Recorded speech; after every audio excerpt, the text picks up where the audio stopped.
দেখো, এই ধরনের কোশ্চেন পরীক্ষা আসলে মাত্র 5 সেকেন্ডে কীভাবে বার করব। মনে রাখবেন, যখন লসাগু বার করব তখন প্রত্যেকটি মৌলিক সংখ্যার বড় সূচক নিতে হয়, আর গসাগু বার করলে ওটির ছোট সূচক নিতে হয়। তাই এখানে কী বলেছে, লসাগু, তাহলে সব থেকে বড় সূচক নেব। তাহলে এখানে 2, এখানে 2, 2-এর পাওয়ার সব থেকে বেশি কোনটা আছে, 4, তাহলে 2-এর পাওয়ার লিখবো 4 ইন্টু, এবার কত, 3, 3-এর সব থেকে বড় কোনটা আছে, তাহলে 3-এর পাওয়ার কত হবে, 6 ইন্টু 6, একইভাবে 5, তাহলে 5-এর পাওয়ার সব থেকে বেশি কোনটা, এখানে 3, এখানে 5, তাহলে কত হবে, 5, একইভাবে 7, 7 তো একটাই আছে, 7-এর পাওয়ার কত, 2 ইন্টু 7, 7-এর পাওয়ার 2, তাহলে অ্যান্সার কত, এটা হচ্ছে 4।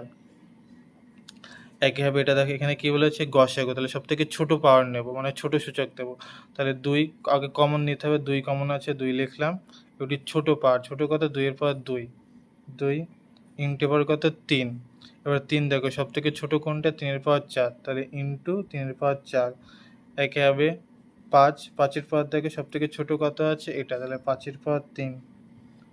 এবার দেখো এখানে 7 কমন আছে না, তাহলে 7 নেব, তাহলে অ্যান্সার কত, 2-এর পাওয়ার 2 ইন্টু 3-এর পাওয়ার 4 ইন্টু 5-এর পাওয়ার 3, অ্যান্সার কত, 1।